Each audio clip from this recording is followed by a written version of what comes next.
in the semantic sense, but the anchor text and hyperlink data goes into it. Their algorithm actually gets better and better at producing relevance judgments. So this is completely wonderful. And if you look at that graph, that is the embarrassment in AI at the end of the 90s, which was you want the blue, right? And we were ending up with the red.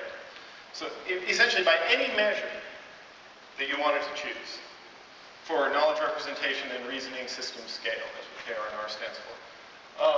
Number of assertions, number of ontologies, number of rules, number of knowledge bases, almost anything you want, right? As you get more of those, the quality of answers went down and not up. So that was awful. And nobody knew how to get around it. We knew what the components of a scalable system were, right? We knew it had to be distributed, robust. It's pretty clear that one point of view wasn't gonna cut it. I worked in the Defense Department. This is the most hierarchical organization in the entire world.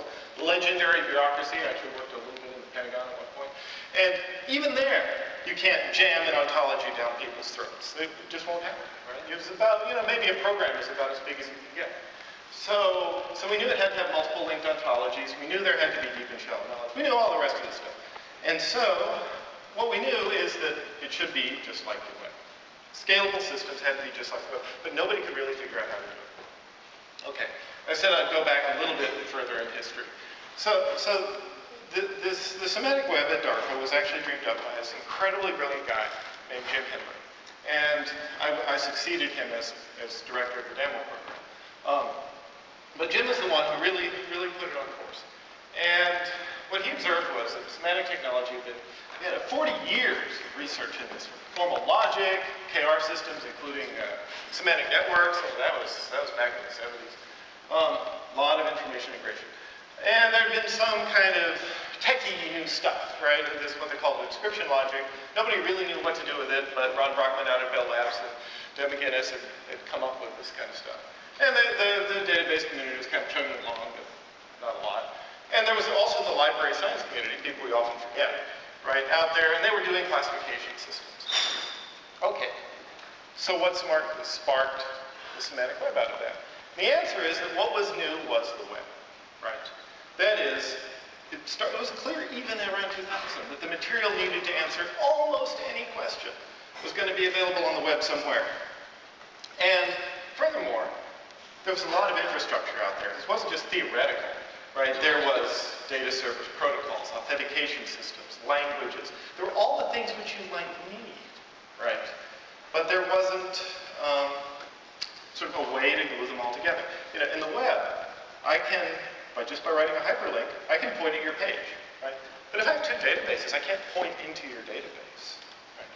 So this thinking, how do we put all this together? How can we use all this infrastructure to get around needing to have a big data warehouse?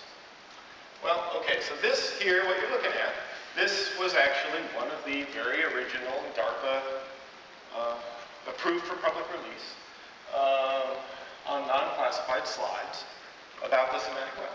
This was the DAML, what was called at the time the DARPA DAML program.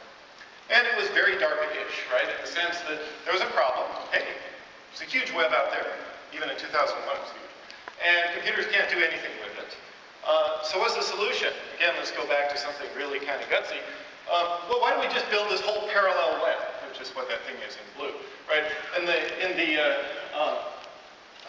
tan sort of web, that was the existing web. That was basically HTML and XML over the HTTP protocols. And why don't we just build another one, and we'll call it the semantic web, and it'll have this really cool new language called OWL, and it's going to run also over the HTTP protocol, so it's going to be able to use all that infrastructure. Okay, that sounds real interesting, and we had some theoretical stuff. We could use these new description logics.